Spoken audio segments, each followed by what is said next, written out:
اللهم اهدني فيمن هديت وعافني فيمن عافيت وتولني فيمن توليت وبارك لي فيما أعطيت وقني شر ما قضيت. അതൊന്നും സുബഹിക്ക് ചെല്ലാൻ കഴിയാത്തവരുടെ നിർഭാഗ്യം വലിയ തന്നെ. അല്ലാഹുമ്മ ഹ്ദിനി ഫീമൻ ഹദൈത, അല്ലാഹുവേ നീ ഹിദായത്ത് കൊടുത്തവരുടെ കൂട്ടത്തിൽ എനിക്ക് നീ ഹിദായത്ത് നൽകണമേ. വആഫിനി ഫീമൻ ആഫൈത, നീ ആഫിയത്ത് കൊടുത്തവരുടെ കൂട്ടത്തിൽ നീ എനിക്ക് ആഫിയത്ത് നൽകണമേ. എന്തുകൊണ്ട്? അസ്സഹത്തു ഖൈറും മിനൽ ഗിനാ, സമ്പത്തിനേക്കാളും വലിയ ആരോഗ്യമാണ് എന്ന് മുഹമ്മദ് മുസ്തഫ. വതവല്ലനി, നീ എന്നെ ഏറ്റെടുക്കണമേ. ചൊല്ലേ, ഫീമൻ തവല്ലൈത, നീ ഏറ്റെടുത്തവരുടെ കൂട്ടത്തിൽ. വബാരിക് ലി, നീ എനിക്ക് ബറക്കത്ത് ചെയ്യണമേ. ഫീമാ അഅതൈത, നീ എനിക്ക് നൽകിയതിൽ. 10 സെന്റ് മതിയിൽ ബറക്കത്തുണ്ടാണോ? ചെറിയൊരു 300, 500, 800 സ്ക്വയർ ഫീറ്റ് വീടുകൾ മതി, ഇതിൽ ബറക്കത്തുണ്ടാണോ? പ്രത്യക്ഷമായ അനുഗ്രഹങ്ങളെ തടഞ്ഞു വെക്കും ഉടമക്കാൻ. ആർക്കുള്ള അനുഗ്രഹം? അടിമക്കുള്ള അനുഗ്രഹം. ആ പ്രത്യക്ഷ അനുഗ്രഹങ്ങളെ തടയുമ്പോൾ അടിമ ബേജാറിലോ, ഞാൻ ഇങ്ങനെ ആയിപ്പോയല്ലോ, ഞാൻ അങ്ങനെ ആയിപ്പോയല്ലോ എന്ന് വിചാരിക്കും. പക്ഷേ അത് അടിമയെ അല്ലാഹു സുബ്ഹാനഹു വ തആല അടിമക്ക് ചെയ്യുന്ന അനുഗ്രഹമായി. ആ തടഞ്ഞു വെക്കലിലൂടെ അടിമ ശുദ്ധീകരിക്കപ്പെടും. അപ്പോൾ അടിമ മറ്റൊരു ലോകത്തെ വലിയ അനുഗ്രഹങ്ങൾക്ക് വിധേയനാവും. അല്ലാഹു തൗഫീഖ് തരട്ടെ. അതിന് അവൻ അവകാശിയാവും, സന്തോഷത്തിലാവും. ഈ അനുഗ്രഹങ്ങളെ തടഞ്ഞില്ലെങ്കിലോ അനശ്വതമായ അവന്റെ കുറ്റങ്ങൾ നിലനിന്നു പോകും. അപ്പോൾ ഏറ്റവും വലിയ ആപത്തിലേക്ക് അവൻ വീണു. നിങ്ങളെ ഇരിക്കുന്ന ഭൂരിഭാഗം ആളുകളും പലപ്പോഴും അനുഗ്രഹങ്ങൾ തടയപ്പെട്ടവരാണ്. അതുകൊണ്ടാണ് നിങ്ങൾ ക്ലാസ്സിന് വരുന്നത്. അനുഗ്രഹങ്ങൾ നിലനിന്ന് പോകുകയാണെങ്കിൽ നിങ്ങൾ 90% ആളുകളെയും ഇവിടെ വരില്ല. നിങ്ങൾക്ക് ഇന്നോട് വിരോധം ഉണ്ടായിട്ടല്ല, ഒന്നും ഉണ്ടായിട്ടില്ല. പിന്നെ എൻ്റെ അതൊക്കെ നേരം കിട്ടൂല. ഇപ്പൊ നിങ്ങളെ വിഷയം എന്താ? ഈ ഇരിക്കുന്ന പല ആളുകളെയും എനിക്കറിയാം. ഒരു അനുഗ്രഹം തടയപ്പെട്ടതുകൊണ്ട് ഒന്നരാണെന്നും എനിക്കറിയാം. അനുഗ്രഹം വന്നാലോ, അനുഗ്രഹങ്ങൾ വന്നപ്പോൾ ക്ലാസ് നിർത്തിയ എത്രയോ ആളുകൾ ഈ ക്ലാസ് തുടങ്ങിയിട്ട് ഉണ്ടായിട്ടുണ്ട്. തെറ്റല്ല, ശരിയുമല്ല. അവർ ചെയ്ത് തെറ്റാണോ? അല്ല. ശരിയാണോ? അല്ല. ഇപ്പൊ നിങ്ങളുടെ പ്രശ്നം എന്താ? വലിയൊരു ശതമാനത്തിന്റെ പ്രശ്നം അനുഗ്രഹം തടഞ്ഞപ്പെട്ടിരിക്കും. 10 പൈസ കയ്യിലില്ല, കടം കൂടി, രോഗം വന്നു, ബുദ്ധിമുട്ടി, ഏറുവാദിച്ചു, എവിടെയും നടക്കുന്നില്ല, എല്ലാം വായിലെത്തും, അപ്പോൾ തന്നെ തട്ടിപ്പോകും. അൽഹംദുലില്ലാഹ്. അതുകൊണ്ട് നിങ്ങൾ വെള്ളിയാഴ്ച രാവിലെ അള്ളാഹ് കേൾക്കാൻ വന്നല്ലോ, അൽഹംദുലില്ലാഹ്. ഇപ്പോൾ അൽഹംദുലില്ലാഹ് എന്ന് പറയും. നിങ്ങൾ വലിയ മുതലാളിയാണെങ്കിലോ ഒന്ന് നിങ്ങൾ ക്ലാസ്സിന് വരൂല, 2 നിങ്ങൾ ഉദ്ഘാടനം ചെയ്ത് പാഞ്ഞു പോകും. അപ്പൊ നിങ്ങൾക്ക് വലിയ സ്ഥാനമായിരിക്കും. പിന്നെയോ നിങ്ങളെ പഠിപ്പിക്കണ മൂല്യന്മാരെ നിങ്ങൾ ഇഷ്ടപ്പെടൂല, നിങ്ങൾ പഠിപ്പിക്കണ മൂല്യന്മാരെ ഇഷ്ടപ്പെടും. നിങ്ങൾ വലിയ വലിയ പൈസ ഒക്കെ ഉണ്ടാക്കി മൂല്യന്മാരെ ഇവിടുത്തെ പോക്കറ്റിലും ഇവിടുത്തെ പോക്കറ്റിലും തിരികെ കൊടുക്കും. അപ്പൊ അതിനനുസരിച്ച് മൂല്യന്മാർ നിൽക്കണം. ഒരു മൂല്യനും നിങ്ങൾ നന്നാക്കൂല, നിങ്ങൾ മൂല്യനെ അങ്ങോട്ട് നന്നാക്കാൻ നോക്കണല്ല. എപ്പോൾ നിങ്ങൾ പൈസക്കാരാണെങ്കിൽ ഇപ്പൊ നിങ്ങൾ എന്താ മൂല്യ വാക്ക് കേൾക്കണ്? ചിറകറ്റ് വീണു പോയതാ, നിങ്ങൾ ചിറകറ്റ് വീണു പോയതാ. അങ്ങനെയാണല്ലോ. സൂപ്പർ ഫാസ്റ്റ് KSRTC ആണെങ്കിലും ടയർ ഊരിത്തെറിച്ച പിന്നെ അവിടെ കിടക്കുന്നുള്ളത്. ഇനി പുതിയ വണ്ടി വരണം, എന്തിനെ? ടയറും കൊണ്ട് അപ്പോഴേക്ക് ചലിപ്പിക്കാൻ പറ്റും. فأما الإنسان إذا ما ابتلاه ربه فأكرمه ونعمه فيقول ربي أكرمن وأما إذا ما ابتلاه فقدر عليه رزقه فيقول ربي أهانن كلا فأما الإنسان അപ്പോൾ പൊതുവെ മനുഷ്യൻ ഇദാ മബ്തലാഹു റബ്ബുഹു, റബ്ബ് അവനെ പരീക്ഷിച്ചാൽ. എങ്ങനെയാ പരീക്ഷിക്കുന്നത്? ഫഅക്രമഹു, അവന് വലിയ ഔദാര്യം ചൊരിഞ്ഞു, വനഅമഹു, വലിയ നിഅമത്തും ചെയ്തു. ഫയഖൂലു, അപ്പോൾ അവൻ പറയും റബ്ബി അക്രമൻ, റബ്ബ് എനിക്ക് ഔദാര്യം ചൊരിഞ്ഞിട്ടുണ്ട്.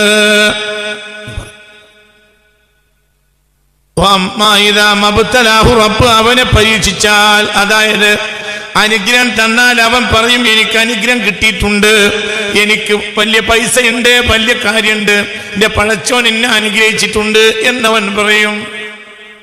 ഞാൻ വലിയ യോഗ്യതയില്ല, ഞാൻ വലിയ അനുഗ്രഹത്തില്ല.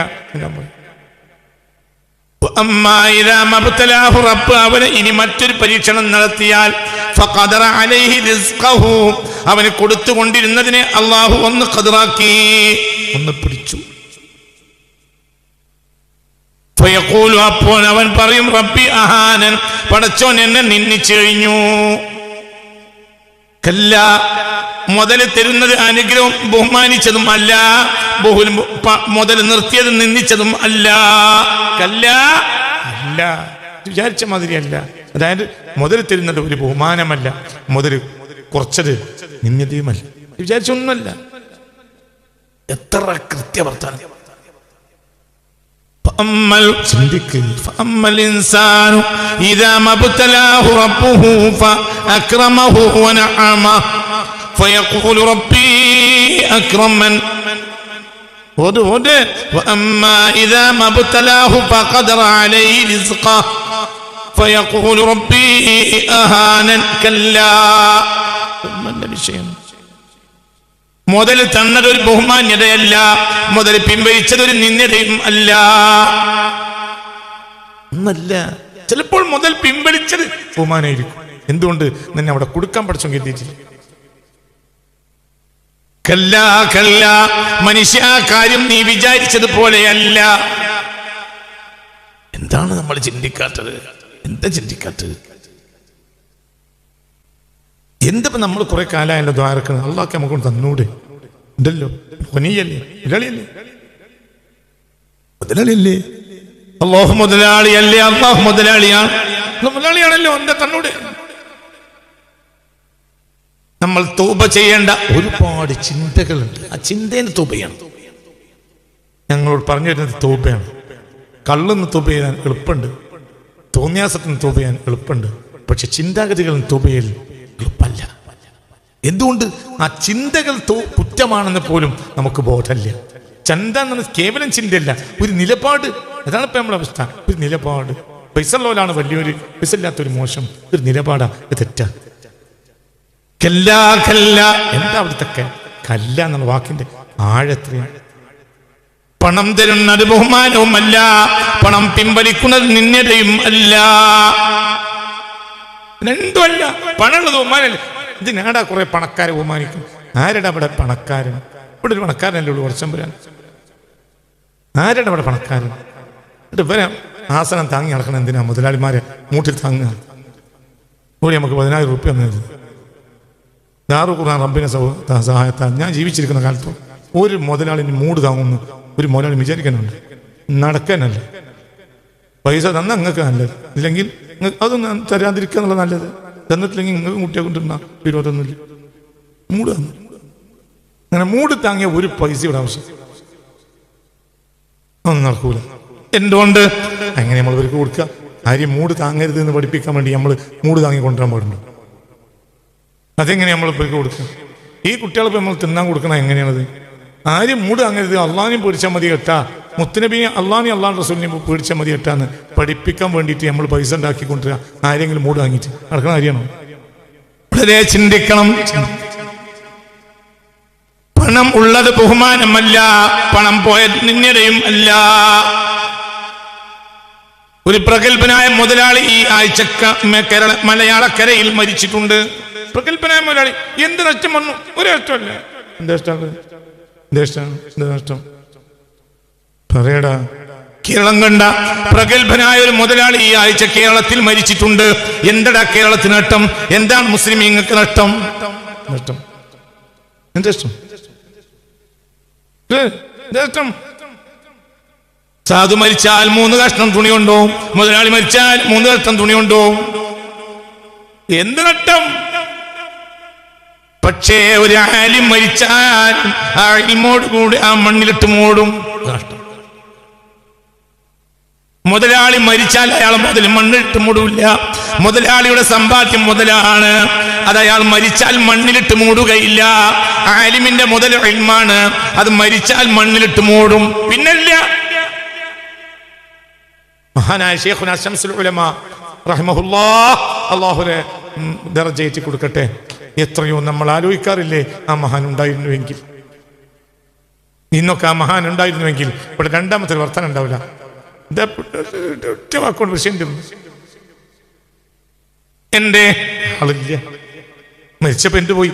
ആളോടുകൂടെ ആളുടെ എല്ലാ മഹത്തായ വിജ്ഞാനവും മണ്ണിലിട്ട് മൂടി. മുതലാളി മരിച്ച ലോകത്തിന് എന്താ അട്ടുള്ളത്? മുതലാളി മരിച്ചാൽ ലോകത്തിന് എന്താ അട്ടുള്ളത്? മുതലാളി മരിച്ച എന്ത് നഷ്ടം? മുതലാളി 5000 ഉറുപ്പിക നമ്മളെ സ്ഥാപനത്തിന് തന്നിരുന്നു. മുതലാളി മരിച്ചതിന്റെ പിറ്റേ ദിവസം നമ്മൾ മുതലാളിന്റെ മകന്റെ അടുത്ത് പിരിവിന് പോയി. അപ്പോൾ അയാൾ നമുക്ക് 50,000 തന്നു. അപ്പൊ നമ്മൾ അൽഹംദുലില്ലാ എന്റെ വനെന്താ തന്ത തീർന്ന് നന്നായി. തനിയും പൈസ ഉണ്ടായിട്ട് എല്ലാ മാസം 5000 തീർന്ന് തന്ത തീർന്ന് നന്നായി. അൽഹംദുലില്ലാ. കനത്തിലൊരു എന്തേ അൽഹംദുലില്ലാ. മോൻ മരിച്ച പോന്റെ മകൻ 1,00,000 തന്നാലോ? നന്നായി, തീർന്ന് നന്നായി. ഞങ്ങളുടെ മുഖത്ത് നോക്കിച്ചിരിക്കും. മൊലാളിൻ്റെ അടുത്ത് ചെന്നപ്പോൾ മൊലാളി 5000 കൊടുത്തു. അത് കഴിഞ്ഞിട്ട് മൊലാളിൻ്റെ മകൻ്റെ അടുത്ത് ചെന്നപ്പോൾ മൊലാളി എൻ്റെ മകൻ 50,000 കൊടുത്തു. ഈ പിരിവര് തിരിച്ച് മൊലാളിൻ്റെ അടുത്ത് തന്നെ. എനിക്കും ഞാൻ എന്നോട് ഒരു സത്യം ഒരാൾ പറഞ്ഞൊരു അനുഭവം. ഈ തമാശക്കാരായ പിരിവര് മൊലാളിൻ്റെ തിരിച്ചു വന്നു. നിങ്ങൾ ഇത്ര പൈസക്കാരനായിട്ട് നിങ്ങൾ 5000 അല്ലേ എന്ന് നിങ്ങളെ മകൻ്റെ അടുത്ത് ചെന്നപ്പോൾ 50,000 നിന്ന്. അപ്പോൾ പറഞ്ഞ് അതിനകത്ത് കൊടുക്കുക. അവൻ്റെ വാപ്പ മൊലാളിയാ, എനിക്ക് തരാൻ പറ്റില്ല, എൻ്റെ വാപ്പ സാധുവാ. എങ്ങനെയുണ്ട്? അവനത് കൊടുക്കുക. അവൻ്റെ വാപ്പ മൊലാളിയല്ലേ, എനിക്ക് തരാൻ പറ്റില്ല, എൻ്റെ വാപ്പ സാധുവാ. സാധുവായ വാപ്പാന്റെ മകനാ ഞാൻ വെച്ചിട്ടുണ്ടാക്കിയതാ. അവൻ്റെ വാപ്പ മൊലാളിയാ, അവനെന്ത് കൊടുക്കുക? ഇതൊക്കെ നടന്നതാ. ഇത് പറഞ്ഞ ആളെ ഇറക്കി നമ്മളെ ക്ലാസ്സിന് വരുന്ന ആൾ തന്നെയാ. വളരെ ചിന്തിക്കണം. ഒരു മൊലാളി മരിച്ചു, എന്താ ഇഷ്ടം? അള്ളാഹുവർക്കൊക്കെ പുറത്തു കൊടുക്കട്ടെ, അത്ര തന്നെ. അള്ളാഹുവർക്കൊക്കെ പുറത്തു കൊടുക്കട്ടെ. നേരെ മറിച്ച് ഒരു ആലിമ മരിച്ചാൽ അതൊരു സംഭവമാണ്. അത് സംഭവം തന്നെയാണ്. ഒരു സയ്യിദ് മരിച്ചാൽ അതൊരു സംഭവമാണ്. എന്തുകൊണ്ട്? ആ സയ്യിദിന് പകരം വേറൊരാളില്ല. ആ തലയുള്ള ആദരവ് നമുക്ക് എടുത്തു വെക്കാൻ കഴിയൂല. ഒരു ആലിം മരിച്ചാൽ ആ ഇൽമിന് നമുക്ക് അതാണ്. ഇതിനൊക്കപ്പോൾ ഏറ്റവും വലിയ സമ്പത്ത് മുതലല്ല. അപ്പൊ ഇതൊക്കെ നമ്മുടെ നിലപാടുകളാ. അത് മാറ്റണം, ഒക്കെ തൗബ ചെയ്യണം. അതൊന്നും ഇങ്ങനെ എന്റെ ജീവിതത്തിൽ ഉണ്ടാവില്ല. ആരും താങ്ങരുത്. അല്ലാഹു സുബ്ഹാനഹു വ തആല പേടിക്കല്ലാതെ. അല്ലാഹു വിചാരിച്ചാലോ ഇപ്പോൾ എനിക്ക് വേണ്ടത് എന്റെ റബ്ബ് തരുന്നുണ്ട്, അതിനപ്പുറം എനിക്ക് ആവശ്യമില്ല. കമ്മിണ്ടെങ്കിലോ ചോദിച്ചാലോ ചിലപ്പോ തരും. എന്തുകൊണ്ട്? നിനക്ക് തരാനായിട്ടില്ല. ആയാ തരും, തരാനായിട്ടില്ല. അങ്ങനെ ഉണ്ടല്ലോ ഓരോന്നിനും. ആയാ തരും ആയിട്ടില്ല. അങ്ങനെ തന്നെയല്ലേ ഓരോന്നിനും സമയമുണ്ടല്ലോ. തരും, നിനക്കതായോ തരും, ഇല്ലേ തരൂല. അല്ലാതെ അല്ലാഹു ഒരിക്കലും ലുബ്ധനല്ല. അള്ളാന്റെ കയ്യിൽ മുതലില്ലേ. വഇമ്മിൻ ഷൈഇൻ ഇല്ലാ ഇൻദനാ ഖസായിനു വമാ നുനസ്സിലുഹു ഇല്ലാ ബിഖദരിൻ മഅലൂം. സ്വലാത്തുല്ലാഹ് സലാമുല്ലാഹ് അലാ ത്വാഹ റസൂലില്ലാഹ് على ياسين حبيب الله توسلنا ببسم الله وبالهادي رسول الله وكل مجاهد لله وأهل البدر يا الله صلاة الله سلام الله.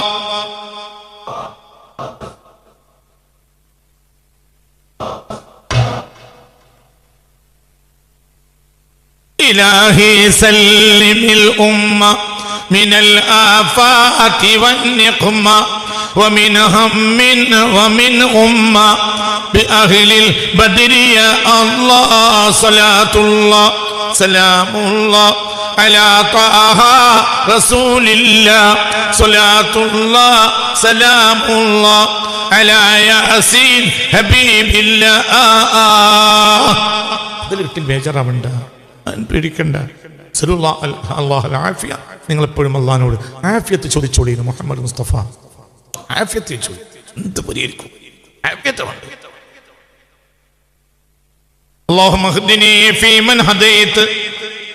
അല്ലാഹുവേ നീ ഹിദായത്ത് നൽകിയവരെ കൂട്ടത്തിൽ എനിക്ക് ഹിദായത്ത് നൽകണമേ. വആഫിനി ഫീമൻ ആഫൈത്നി, ആഫിയത്ത് നൽകിയവരുടെ കൂട്ടത്തിൽ നീ എനിക്ക് ആഫിയത്ത് നൽകണമേ. വതവല്ലനി എന്നെ നീ ഏറ്റെടുക്കണമേ ഫീമൻ തവല്ലൈത നീ ഏറ്റെടുത്തവരുടെ കൂട്ടത്തിൽ വബാരിക് ലീ നീ എനിക്ക് ബർക്കത്ത് തരണമേ ഫീമാ അതൈത നീ കുറച്ച് തന്നാലും അതിൽ മതി ആ കുറച്ച് തന്നത് കുറച്ചായിക്കോട്ടെ പക്ഷെ അതിൽ നീ ബർക്കത്ത് തരണമേ ഈ ദുനിയാവാകെ എനിക്ക് തരണമേ എന്നല്ല നീ എന്ത് തന്നാലും അതിൽ നീ ബർക്കത്ത് തരണമേ ഇപ്പൊ എന്തൊക്കെ ചോദിച്ചേ ഇന്ന് രാവിലെ ചോദിച്ചിട്ടില്ലേ പറയും ഇന്ന് രാവിലെ ചോദിച്ചിട്ടില്ലേ എന്തൊക്കെ اللهم اهدني فيمن هديت وعافني فيمن عافيت وتولني فيمن توليت وبارك لي فيما أعطيت وقني شر ما قضيت അതൊന്നും സുബഹിക്ക് ചെല്ലാൻ കഴിയാത്തവരുടെ നിർഭാഗ്യം വലിയ തന്നെ اللهم اهدني فيمن هديت അല്ലാഹുവേ നീ ഹിദായത്ത് കൊടുത്തവരുടെ കൂട്ടത്തിൽ എനിക്ക് നീ ഹിദായത്ത് നൽകണമേ വഅഫിനി ഫീമൻ ആഫൈത നീ ആഫിയത്ത് കൊടുത്തവരുടെ കൂട്ടത്തിൽ നീ എനിക്ക് പറ ആഫിയത്ത് നൽകണമേ എന്തുകൊണ്ട് അസ്സഹത്തു ഖൈറും മിനൽ ഗിനാ സമ്പത്തിനേക്കാളും വലിയ ആരോഗ്യമാണ് എന്ന് മുഹമ്മദ് മുസ്തഫ വതവല്ലനി നീ എന്നെ ഏറ്റെടുക്കണമേ ചൊല്ലേ ഫീമൻ തവല്ലൈത നീ ഏറ്റെടുത്തവരുടെ കൂട്ടത്തിൽ വബാരിക് ലീ നീ എനിക്ക് ബറക്കത്ത് ചെയ്യണമേ ഫീമാ അതൈത നീ എനിക്ക് നൽകിയതിൽ 10 സെന്റേ ഉള്ളൂ മതിയിൽ ബർക്കത്തുണ്ടാവണം ചെറിയൊരു 300 500 800 സ്ക്വയർ ഫീറ്റ് വീടുള്ളൂ മതിയിൽ ബർക്കത്തുണ്ടാവണം ചെറിയൊന്ന് അങ്ങോട്ടും കൊണ്ട് പോകാൻ പറ്റിയ ചെറിയൊരു മോട്ടോർ സൈക്കിളാണ് ആയിക്കോട്ടെ അതിൽ ബർക്കത്തുണ്ടാവണം ഒരു ചെറിയ കാറാണ് അതിൽ ബർക്കത്തുണ്ടാവണം സാധുവായ മനുഷ്യന്റെ മകളെ ഞാൻ കെട്ടി ആയിക്കോട്ടെ അതിൽ ബർക്കത്തുണ്ടാവണം മനസ്സിലായില്ലേ എന്തിനാ പേടിക്കുന്നതിനാ ഒരു ദിവസം റബ്ബി നമ്മളെ കാര്യം പരിഹരിച്ചിരും കടമുള്ളവൻ തന്നെ ഞങ്ങളും ഞാനൊക്കെ കടമില്ലാത്തവനല്ല നമ്മളാരും പക്ഷെ പ്രതീക്ഷ ഉണ്ട് കയറിനാണ് അത് നടക്കും അത് തീരും പിന്നെന്തേ ഇപ്പൊ തരാട്ട് ഇപ്പം ആയിട്ടില്ല ലേശം കൂടി നമ്മൾ അള്ളാഹിന്റെ മുന്നിൽ കരയാനുണ്ട് അല്ലേ പറയ് കരഞ്ഞാലോ നമ്മൾ സ്വീകരിക്കും നമ്മൾ ഹൃദയം കഴുകും പൈസ എന്നാലോ പിന്നെ കരിയില്ല പിന്നെ ആർക്ക നേരം മനസ്സിലായോ നമ്മൾ ആരല്ല നമ്മൾ വലിയ ഔലിയാക്കന്മാരല്ലല്ലോ നമ്മൾ താഴ്ന്നവരല്ലേ നമുക്ക് തന്നു തരേണ്ട തന്നു കഴിഞ്ഞാൽ പിന്നെ വയ്ക്കൂല പെങ്ങള് ക്ലാസ്സിന് വന്നതാണ് ക്ലാസ് കഴിഞ്ഞു നിങ്ങൾ വണ്ടി വിടും പെങ്ങളെ കൂട്ടത്തിൽപ്പെട്ട ഒരാളെ എനിക്കൊന്ന് കാണണമെന്നുണ്ടായിരുന്നു എങ്കിൽ ഞാനത് ശ്രദ്ധിച്ചില്ല നിങ്ങൾ എന്നെ കാണാൻ നിങ്ങൾ പോവും നിങ്ങൾ പോയി പിന്നെ അരമണിക്കൂർ കഴിഞ്ഞിട്ടാണ് അല്ലോ അതുള്ള പുളിക്കൽ വന്ന അതുള്ളാക്കാരൊന്ന് കാണുന്നില്ലല്ലോ അപ്പൊ വിളിച്ച് അയാളെത്തി ഞാൻ ഇടവണ്ണ പറഞ്ഞേ നേരെ മറിച്ചോ ഒരു പ്രശ്നമുണ്ട് ഉസ്താദിനോട് പറഞ്ഞാൽ എന്തെങ്കിലും പരിഹാരം ഉണ്ടാവുമായിരിക്കും എന്ന് വിചാരിക്കും പരിഹാരം ഒന്നും ഉണ്ടാവില്ല എന്നാലും നിങ്ങൾ വിചാരം അങ്ങനെയല്ലേ പരിഹാരം ഉണ്ടാക്കി തരാന്ന് പറഞ്ഞാൽ നടക്കണ കാര്യമല്ല അത് അയാൾക്ക് എന്തോ നമ്മളെ കയ്യിൽ നിന്ന് വാങ്ങാനുണ്ടാവും എന്നാണ് അയാളെ കാര്യത്തിന് പരിഹാരം ഉണ്ടാവും മനസ്സിലായില്ല അയാളെ അന്നത്തെ ഇറച്ചി മീനും നമ്മളെ കൊണ്ട് നടക്കും അപ്പൊ പരിഹാരം ഉണ്ടാക്കി തരാന്ന് പറഞ്ഞാൽ അതാണ് അയാളെ കുട്ടിയൊക്കെ പരിഹാരം ഉണ്ടാക്കി കുടിച്ചു വെള്ളിയാഴ്ച പോകുമ്പോൾ നല്ലൊരു പോത്തിന്റെ ദിനത്തിൽപ്പെട്ടാണ് നമ്മളൊരു കാര്യം പറഞ്ഞാൽ ഞാൻ പരിഹാരം ഉണ്ടാക്കി തരാന്നാണ് അതിന്റെ അർത്ഥം എന്താണ് നമ്മളെ കാര്യത്തിൽ നിന്ന് പറയടാ മൂപ്പര കാര്യത്തിന് എന്താ പരിഹാരം ഉണ്ടായി നമ്മളായോ അത് ആരുണ്ടാക്കണം അതന്നെ അതിന്റെ അർത്ഥം ചികിത്സാരുടെ അടുത്ത് പോകണ്ടെന്നൊന്നും അല്ല ഒരു ചികിത്സ ആർക്കും പരിഹരിക്കാൻ കഴിയില്ല ആർക്കല്ലാതെ അതിനെന്ത് വേണം ഈ അള്ളാന്റെ മുന്നിൽ കരയണം എപ്പോ നട്ടപ്പതിരക്ക് ഒന്നാസുനിയാം ജനങ്ങൾ ഉറങ്ങുന്ന നേരത്ത് കരയണം കരഞ്ഞാലോ പരിഹാരം ഉണ്ടാവും കരഞ്ഞാലോ എന്റെ കടം വീട്ടൊന്നുമില്ല പക്ഷേ ആ ആഴ്ച നീ വലിയ കൊടുക്കാനുള്ള ആള് നിന്റെ തോളിൽ തട്ടി പറയും സാരല്ലേട്ടാ ഞാൻ ഈ ഉണ്ടാവുമ്പോ തരുന്ന എനിക്കറിയാം ഞാൻ ബേജാറാവണം കേട്ടോ അതും ഒരു പരിഹാരം അല്ലേ പറയും അതൊരു പരിഹാരം ഞാൻ ബേജാറാവണം കേട്ടോ പൈസ ഞാൻ പിന്നെ പൊരുത്തപ്പെട്ട് തരാൻ നിന്റെ അടുത്ത് മുതലില്ല ഈ കിട്ടിയ തരുമെന്ന് എനിക്കറിയാം നിന്റെ അടുത്ത് കിട്ടിയിട്ടില്ല എന്ന് പറയും ബേജാറാവരുത് നിൽക്കാ ഒരു പരിഹാരം ഉണ്ടായി ഇല്ലേ ഒരു ദിവസം വീട്ടും ചെയ്യും ആ ദിവസങ്ങളൊക്കെ നമ്മൾ കാര്യം മനസ്സിലായോ ചിന്തിക്കണം എന്ത് രാജാവായ നമ്മള് എല്ലാം രാജാക്കന്മാര് വളരെ ചിന്തിക്ക് റാഹത്തല്ലേ.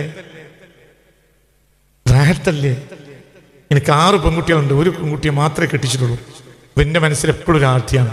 ഒന്നും ഉണ്ടായിട്ടല്ല, എന്നാലും ഒരു ആർത്തിയാണ്. പഠിച്ചോനെ ബാക്കിയുള്ള 5 എണ്ണത്തിനെ കെട്ടിക്കണമെങ്കിൽ ഞാൻ മരിച്ചു പോകും.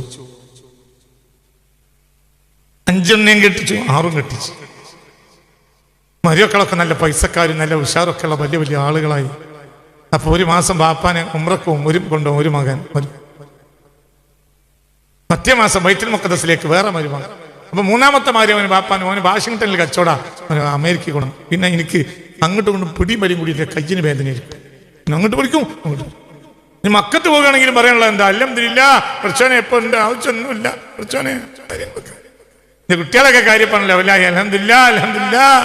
മറ്റേ കാബ കാണുമ്പോൾ കാര്യം ഉണ്ടോ ഇല്ലേ? എന്താ അന്തം വിടുന്നത്? അങ്ങനല്ലേ? പൈസ 10 കോടി ഉറുപ്പിക റഹ്മത്തുള്ളാഹി ഖാസിമിക്ക് ബാങ്കിലുണ്ടെങ്കിൽ ഇനി പടച്ചോൻ ആവശ്യം ഉണ്ടാവില്ല. എന്തുകൊണ്ട്? പടച്ചോൻ വന്നാലും ബാങ്ക് മാനേജർ പൈസ കൊടുക്കൂല. ഞാൻ പടച്ചോനാണ്, ആ പൈസ റഹ്മത്തുള്ളാഹിന്റെ പൈസ എടുക്കുന്നതാണ്, ബാങ്ക് മാനേജർ കൊടുക്കൂല, ഞാൻ ഒപ്പിട്ട് കൊടുക്കും. ഇത് അങ്ങനെ തന്നെയല്ലേ? ഞാൻ ഈ ആകാശഭൂമികൾ പഠിച്ചവനാണ്, റഹ്മത്തുള്ളാഹിന്റെ പേരിലുള്ള 10 കോടി ഉറുപ്പിക ഞാൻ പിൻവലിച്ചിരിക്കുന്നു പറഞ്ഞാൽ ബാങ്ക് മാനേജർ കൊടുക്കൂല. അപ്പൊ എനിക്ക് പടച്ചോൻ ആവശ്യം ഉണ്ടാവില്ല. എത്ര ഉണ്ടെങ്കിൽ, 8 കോടി ഉണ്ടെങ്കിൽ. ഇന്ന് വൈകുന്നേരം പൊരിയിൽ ചപ്പാത്തിക്ക് വാങ്ങിക്കൊടുക്കാൻ മീനിന്റെ പൈസ കയ്യിലില്ലെങ്കിലോ അപ്പോൾ വിചാരുണ്ട് മനസ്സറിഞ്ഞോ. മറ്റേ സുബ്ഹാനല്ലാഹ് എന്ന് പറയുമ്പോൾ ഒരു വിരൽ മൂക്കിലാവും, അത് എവിടെയാണെന്ന് നമ്മൾ അറിയില്ല. മറ്റേ സുബ്ഹാനല്ലാഹ് അച്ചടക്കത്തിൽ ചെയ്യും. എന്തുകൊണ്ട്? അല്ലാഹു തആല സ്വീകരിക്കണം. മറ്റേ സ്വീകരിച്ചില്ലെങ്കിലും വിചാരമൊന്നുമില്ല. ചിന്തിക്ക്. ഞാൻ എൻ്റെ ജീവിതത്തിൽ മനുഷ്യന് മനസ്സിൽ വേദന ഇല്ലാതെ നന്നാവൂല. എൻ്റെ പരലോകമൊക്കെ ക്ലിയർ ആയിട്ടുണ്ട്, ദുനിയാവ് ഏതായാലും ക്ലിയറാണ്, പരലോകം ക്ലിയറാണ് എന്നൊരാളെ പറയുന്ന ഒരാളെ ഒരു സദസ്സിൽ ഞാൻ കണ്ടു. ഞാൻ എൻ്റെ ജീവിതത്തിൽ കണ്ട അത്ഭുത ജീവി അയാളാണ്. അത് 8 കൊല്ലം മുമ്പാണ്. ഒരു സദസ്സിൽ വെച്ച് ഒരു മുന്നിൽ നിൽക്കുന്ന ഒരാൾ, എൻ്റെ ജീവിതത്തിൽ ഞാൻ കണ്ട ഏറ്റവും വലിയ അത്ഭുതം അയാളാണ്. ഒരു സദസ്സിൽ വെച്ച് ഒരാൾ പറയാം, ഞാൻ ഇന്ന പ്രവർത്തനങ്ങളൊക്കെ നടത്തിയതുകൊണ്ട് എൻ്റെ ആഖിറത്ത് ഏതായാലും നന്നായി, ദുനിയാവ് ഏതായാലും പ്രായത്തിലാണ്, ആഖിറത്ത് നല്ല, അവിടെയും പ്രശ്നമൊന്നും ഉണ്ടാവില്ല. അവിടെയും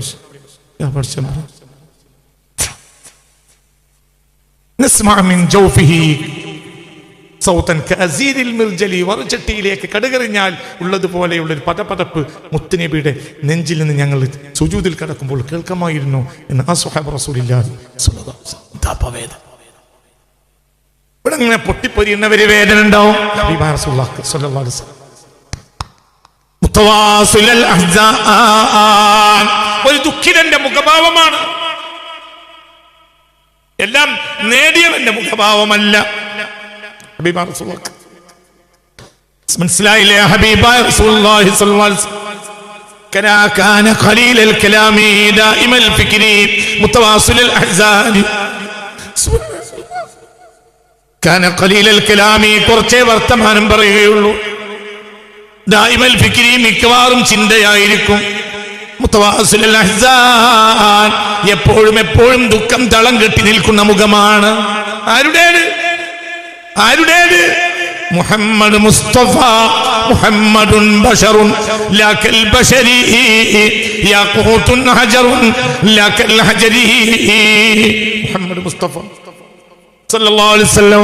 നമ്മൾ പറയാ ആഖിറത്ത് ഉഷാറാണ്, ഞാൻ ഏതായാലും ഉഷാറ്, ഞാൻ എൻ്റെ കാറും സൗകര്യവും റിയൽ എസ്റ്റേറ്റും നിങ്ങൾ കാണുന്നുണ്ട്. ഉഷാറ് റിയൽ എസ്റ്റേറ്റ് ഉണ്ട്, എല്ലാം വെച്ചോടുള്ള ഒരാളാണ് അത് പറഞ്ഞത്. ഞാൻ മറക്കൂല. മൈസറിന്ന് മറക്കുമെന്ന് എനിക്കറിയില്ല, ദുനിയാവിന്ന് മറക്കാൻ സാധ്യതയില്ല. തിരുത്താനും കഴിയില്ല. എന്തുകൊണ്ട്? തിരുത്തിയാൽ പിന്നെ വഴക്കോ, കാരണം അത് മൂപ്പർ ഉറപ്പിച്ചിരിക്കും. അള്ളാഹു കാത്ത് രക്ഷിക്കും. ഈ വയൽ മൂപ്പർക്കും കേൾക്കുമെങ്കിൽ രക്ഷപ്പെടാം. നമ്മളൊക്കെ രക്ഷപ്പെടുത്തി തരട്ടെ. മുഅ്മിനെ ചിന്തിക്കണം. ഇത് തമാശയല്ല, ചിന്തിക്കണം. നിങ്ങൾ ചിന്തിക്കണം. ഞാൻ കഴിഞ്ഞ ക്ലാസ്സിൽ 2 തവണ പറഞ്ഞു, ഈ കഴിഞ്ഞ ക്ലാസ്സിലും പറഞ്ഞു, അതിനുള്ള മേലുള്ള ക്ലാസ്സിലും പറഞ്ഞു. മഹാനായ ഉവൈസ് റളിയല്ലാഹു അൻഹു നായകൾ തിന്നുന്നിടത്ത് ഭക്ഷണം കഴിക്കുമായിരുന്നു. നായ അങ്ങേ ഭാഗത്ത് തിന്നും, അവരിങ്ങേ ഭാഗത്ത് നിന്നും. എന്നിട്ട് എന്ത് പറയും? ഒന്നും പറയാനായിട്ടില്ല. ഈ അപ്പുറത്ത് നിന്നോ, ഞാൻ ഇപ്പുറത്ത് നിന്നാം. ഞാൻ തിന്നുന്നതിൽ നീ കയറരുത്, നിന്റെ അടുത്തേക്ക് ഞാനും കയറൂല. ഞാൻ സിറാത്ത് പാലം കിടന്നാൽ ഞാൻ നിന്നെക്കാൾ യോഗ്യനാണ്. വഇല്ലം മുജാവിസ് സിറാത്ത ഫഅൻത ഖൈറും മിന്നീ, ഞാൻ സിറാത്ത് പാലം കടന്നിട്ടില്ലെങ്കിൽ നീ എന്നെക്കാൾ യോഗ്യനാണ്. ആരോട് പറയും? നായയോട് പറയും. ആര്? സയ്യിദുൽ താബിഈൻ ഉവൈസുൽ ഖറനി റളിയല്ലാഹു അൻഹു. ഇൻഷാഅല്ലാഹ് ഫളാഇൽ ഉവൈസ് എന്നൊരു വിഷയം ഈ കൊല്ലം സംസാരിക്കാൻ ഉദ്ദേശിക്കുന്നുണ്ട്. അല്ലാഹു തൗഫീഖ് തരട്ടെ. അല്ലാഹുവിന്റെ മുഹിബ്ബാൻ, ഹബീബിന്റെ മുഹിബ്ബാൻ ഉവൈസുൽ ഖറനി റളിയല്ലാഹു. അല്ലാഹു തആല ദറജയേറ്റി കൊടുക്കട്ടെ. അവരുടെ ഒരു മഹത്വം ഞാൻ പറയും ഇൻഷാഅല്ലാഹ്. ഇൻഷാഅല്ലാഹ്. എന്താ ചിന്തിക്കുക, വളരെ ചിന്തിക്കുക. എങ്ങനെ നമ്മൾ യോഗ്യന്മാരാണ്? എന്ത് യോഗ്യതയാണ്? അല്ല, എന്ത് യോഗ്യതയുള്ളത്? എന്ത് യോഗ്യതയുള്ളത്? നമ്മൾ യോഗ്യന്മാരായാൽ അയോഗ്യന്മാരാവും, നമ്മൾ അയോഗ്യന്മാരായാൽ യോഗ്യന്മാരാവും. നമ്മൾ യോഗ്യനാണ് എന്ന് നമുക്ക് തോന്നിയാൽ അപ്പോൾ അയോഗ്യനായി. മനസ്സിലായില്ലേ? മൂത്രദ്വാരത്തിലൂടെ 2 തവണ പോന്നവനല്ലേ മനുഷ്യൻ? എന്ത് വലിപ്പത്തരമാണുള്ളത്? മുത്തുനബിയുടെ ചോദ്യം. അപ്പോൾ മൂത്രാണല്ലോ ഒന്നും കൂടി നല്ലേ. കാരണം മൂത്രദ്വാരത്തിലൂടെ പോന്നത് 1 തവണയാണ്. മനുഷ്യൻ മൂത്രദ്വാരത്തിലൂടെ പോന്നത് 2 തവണ. ഇന്ന് മുഹമ്മദ് മുസ്തഫ അതൊന്നാലോചിക്ക്.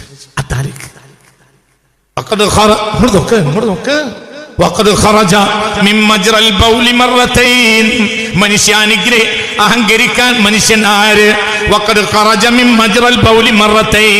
മൂത്രദ്വാരത്തിലൂടെ 2 തവണ പുറത്തു പോന്നവനാണവൻ. ഒരിക്കൽ ബാപ്പായുടെ മൂത്രദ്വാരത്തിലൂടെ ഉമ്മായുടെ ഗർഭപാത്രത്തിൽ വന്നു, പിന്നെ ഉമ്മായുടെ മൂത്രദ്വാരത്തിലൂടെ പുറത്തേക്ക് വന്നു. എങ്ങനെയുണ്ട്?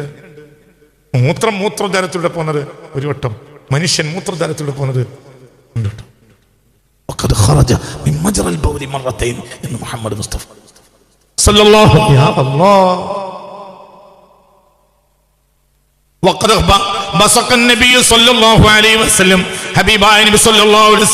ഉള്ളം കയ്യിൽ അല്പം ഉമിനീരാക്കി എന്നിട്ട് പറഞ്ഞു, അല്ലാഹ് പറയുന്നുണ്ട്, യബ്ന ആദം, മനുഷ്യ, ഹൽ തുഅജീസുനി, നീ എന്നെ തോൽപ്പിക്കാൻ നടക്കുകയാണോ? ഇതുപോലെയുള്ള ഒരു സാധനത്തിൽ നിന്നാണ് നിന്നെ ഞാൻ പടച്ചിട്ടുള്ളത്. മനസ്സിലായില്ല? മനുഷ്യനെ പടച്ചത് ശുക്ലബിന്ദുവിൽ നിന്നാണ്. മനസ്സിലായില്ല? അങ്ങനത്തെ സാധനം ഇതുപോലെയൊന്നും പറയാൻ പറ്റില്ല. അതിനേക്കാൾ മോശം. അതിലൊക്കെ കൈ ആക്കാൻ അർപ്പില്ല, മറ്റേ കയ്യിലാക്കാൻ അർപ്പുണ്ടാവും. പിന്നെ മനുഷ്യൻ ചിന്തിക്ക, എന്ത് അഹങ്കാരം, എന്ത് മനുഷ്യൻ ചിന്തിക്കണം. ഒരാൾക്കും അഹങ്കാരമില്ല. അത് മൂല്യരായാലും വേണ്ടില്ല. മുതലാളി അന്യ മൂല്യര് ആയിക്കോട്ടെ, ഇൽമാണല്ലോ ഏറ്റവും വലുത്. എന്റെ അഹങ്കാരം എന്തുകൊണ്ട്? 1 സെക്കൻഡ് ഒരു തല പോയിട്ട് വണ്ടിയിൽ യാത്ര ചെയ്യുന്നതിനിടയിൽ അപ്പുറത്തെ ഡോറിന് ഇടിച്ചു പോയാൽ ഡിസ്പ്ലേ പോയില്ലേ, പിന്നെ എന്ത് വിവരം? ആയുസ്സിൽ കൊല്ലങ്ങൾ അനവധി, 10-20 കൊല്ലം കൂടെ കിടന്നുറങ്ങിയ ഭാര്യ കയറി വന്നാൽ തിരിച്ചറിയാത്ത ഒരാളെ എനിക്കറിയും. ഡിസ്പ്ലേ പോയി. ആക്സിഡന്റ് സംഭവിച്ചു. മൈസൂരിന്റെയും ബാംഗ്ലൂരിന്റെയും ഇടയിൽ ആക്സിഡന്റ് സംഭവിച്ചു. പോയി. ഭാര്യ കയറിയെന്നറിയില്ല. 10-20 കൊല്ലം കൂടെ കിടന്നുറങ്ങിയ ഭാര്യ ഇപ്പം അറിയില്ല. ആരോഗ്യവാനാണോ? അതെ നടക്കോ? അതെ ഓടോ? അതെ. പക്ഷേ ഇത് പോയി. മനസ്സിലായോ പറഞ്ഞത്? യബ്ന ആദം, ഓ മനുഷ്യ, ഹൽ തുഅജിസുനി, നീ എന്നെ തോൽപ്പിക്കുകയാണോ? വഖദ് ഖലഖതുക മിൻ മിസ്ലി ഹാദിഹി, അപ്പോൾ ഇതുപോലെയുള്ളതിൽ നിന്നാണ് ഞാൻ നിന്നെ പടച്ചത് എന്ന് അല്ലാഹു പറയുന്നുണ്ടെന്ന് മുഹമ്മദ് മുസ്തഫ. ആരും വലിയതാവണ്ട, അതിലൊന്നും കാര്യമില്ല. മൂല്യരുടെ കയ്യിലുള്ളത് മാനവ സമൂഹത്തിന് ഒരു സമ്പത്താണ്. പണക്കാരന്റെ കയ്യിലുള്ളതും മാനവ സമൂഹത്തിനുള്ള ഒരു സമ്പത്താണ്. അവർക്ക് അവരവരുടേതായ ഒരു ഭാഗതയം എടുക്കാം, ഇവരോടൊന്നുമില്ല. പക്ഷേ മുതലാരുടേതാ? മുതലാണ്, അള്ളാഹുവിന്റെ മുതലാണ്. വളരെ ചിന്തിക്കണം ഇതാണ്. അപ്പോൾ നമ്മൾ തൗബ ചെയ്യേണ്ടത് കള്ളുകുടിയല്ല. കള്ളിപ്പോ നമ്മളാരും കുടിക്കുമെന്ന് എനിക്ക് തോന്നുന്നില്ല. ഞാനും കുടിക്കണമെങ്കിൽ തൗബ ചെയ്യണം. കള്ള് ഏറ്റവും വലിയ തിന്മയാണ്. അള്ളാഹു കള്ളിനെ തൊട്ട് നമ്മളെ കാത്തിരക്ഷിക്കും. കള്ള് ഏറ്റവും വലിയ തിന്മന്നെ. പക്ഷേ ഇവിടെ നമ്മൾ ചിന്തിക്കണം, കള്ള് തിന്മയാണെന്ന് കള്ളുകുടിയൻ അംഗീകരിക്കും. എന്നാൽ ഇത്തരം നിലപാടുകളും കാഴ്ചപ്പാടുകളും തിന്മയാണെന്ന് നമ്മൾ അംഗീകരിക്കൂല.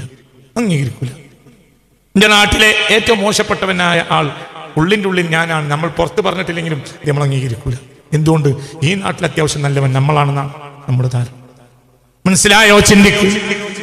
നമ്മളാവൂല. അള്ളാഹുവിന്റെ അടുക്കൽ വലിയ മറ്റു നമുക്കറിയില്ല.